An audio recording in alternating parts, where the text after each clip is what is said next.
Ada apa di balik sebutan haleluya? Sebutan haleluya seringkali disebutkan pada setiap akhiran dari satu pujian atau sebutan setelah selesai berdoa pada hampir setiap doa orang-orang Kristen.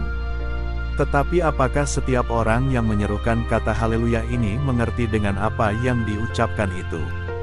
Mari kita pelajari dari mana kata haleluya itu berasal dan kepada siapa kata haleluya itu disampaikan. Kata haleluya bersumber dari bahasa Ibrani yang berarti, terpujilah Yahweh. Kata haleluya ini juga terdiri dari dua suku kata yaitu halel dan yah. Halel sendiri adalah bahasa Ibrani yang artinya memuji. Halel ini juga adalah suatu kelompok pujian atau mazmur, seperti Mazmur 113 ayat 1-9 dan Mazmur 118 ayat 1-29 yang dinyanyikan pada kesempatan-kesempatan luar biasa untuk memuji Yahweh. Seperti pada saat menyembelih domba-domba Paskah di Kenisah pada tanggal 14 Nisan.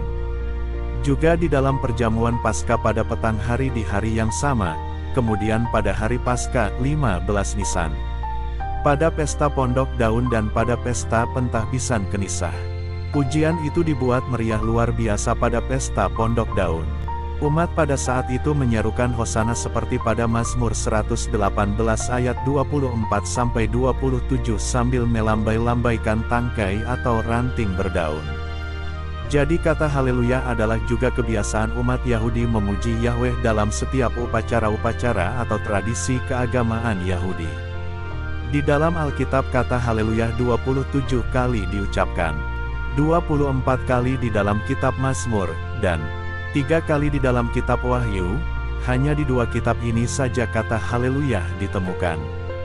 Dari zaman ditulisnya kitab Kejadian sampai pada zaman kitab nabi-nabi dituliskan, kata haleluya itu tidak pernah ditulis atau disebut. Silakan coba cari di kitab Kejadian sampai Ayub, kemudian dari kitab Amsal sampai ke kitab Maleaki, adakah kata haleluya itu ditemui?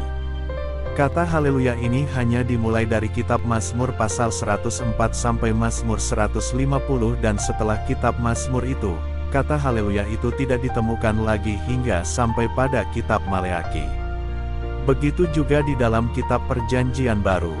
Kata haleluya ini baru ditemukan lagi dalam kitab Wahyu pada pasalnya yang ke-19 dan di 3 ayat saja.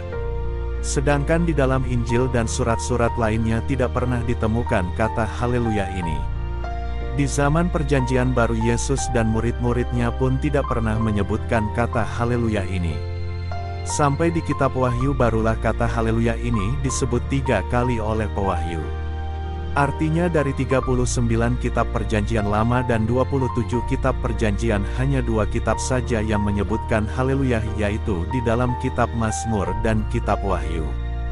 Tetapi mengapa kata haleluya ini jadi satu kata yang seolah-olah penting sekali untuk diucapkan dalam kekristenan, baik itu dalam setiap kebaktian atau persekutuan Kristiani atau dalam seruan saat memuji Tuhan? Haleluya artinya terpujilah Yahweh. Di dalam ucapan kata haleluya ini ada kepentingan suatu sosok. Siapakah sosok yang ingin dipuji itu? Itulah sosok malaikat yang bernama Yahweh, sesembahan umat Yahudi. Tanpa disadari kata haleluya ini juga merupakan sihir dari Yahweh untuk orang-orang Kristen demi membuat mereka selalu memuji dan mengagumi Yahweh. Padahal yang sesungguhnya Yahweh itu adalah malaikat saja seperti yang tertulis dalam Keluaran 3 ayat 2. Lalu malaikat Tuhan menampakkan diri kepadanya di dalam nyala api yang keluar dari semak duri. Lalu ia melihat, dan tampaklah, semak duri itu menyala, tetapi tidak dimakan api. Begitu juga dengan kesaksian Stefanus yang dipenuhi Roh Kudus di dalam Kisah Para Rasul 7 ayat 30, 35 dan 38. Dan sesudah 40 tahun tampaklah kepadanya seorang malaikat di padang gurun Gunung Sinai di dalam nyala api yang keluar dari semak duri. Musa ini, yang telah mereka tolak, dengan mengatakan, "Siapakah yang mengangkat engkau menjadi pemimpin dan hakim?" Musa ini juga telah diutus oleh Tuhan sebagai pemimpin dan penyelamat oleh malaikat, yang telah menampakkan diri kepadanya di semak duri itu. Musa inilah yang menjadi pengantara dalam sidang jemaah di padang gurun di antara malaikat yang berfirman kepadanya di Gunung Sinai dan nenek moyang kita, dan Dialah yang menerima firman-firman yang hidup untuk menyampaikannya kepada kamu. Jadi sudah jelas bahwa sosok yang memperkenalkan diri di Gunung Sinai yang disebut oleh orang Israel dengan nama Yahweh hanyalah malaikat.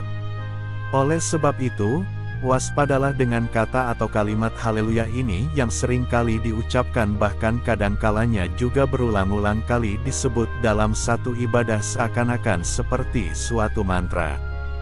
Bukankah dengan menyerukan kata haleluya berulang-ulang sama halnya juga dengan menyenangkan hati sosok Yahweh ini? Jadi kalau ada orang yang mengatakan juga bahwa kata haleluya itu adalah bahasa sorga, sesungguhnya ini adalah kebohongan atau manipulasi iblis agar orang yang tidak mengerti urusan kata haleluya ini mereka tersihir dan terus mengagumi Yahweh dan terus memuji Yahweh yang hanya sekedar malaikat. Lalu, siapa sesungguhnya yang harus dipuji, malaikat atau pemilik malaikat? Dalam Matius 24 ayat 31, dan Ia, Yesus Kristus, akan menyuruh keluar malaikat-malaikatnya dengan meniup sangkakala yang dahsyat bunyinya, dan mereka akan mengumpulkan orang-orang pilihannya dari keempat penjuru bumi, dari ujung langit yang satu ke ujung langit yang lain.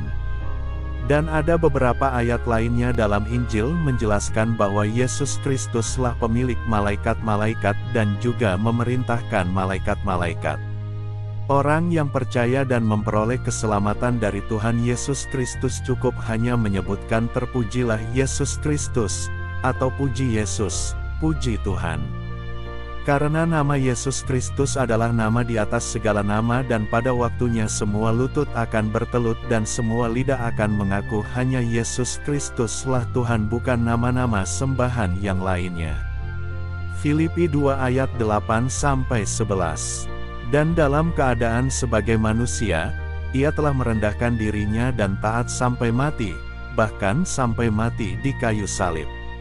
Itulah sebabnya Tuhan sangat meninggikan Dia dan mengaruniakan kepadanya nama di atas segala nama, supaya dalam nama Yesus bertekuk lutut segala yang ada di langit dan yang ada di atas bumi dan yang ada di bawah bumi, dan segala lidah mengaku Yesus Kristus adalah Tuhan, bagi kemuliaan Tuhan Bapa. Kiranya renungan ini dapat menjadi berkat bagi kita semua dan juga mewaspadai kita agar tidak terseret kepada doktrin. Tuhan Yesus Kristus memberkati.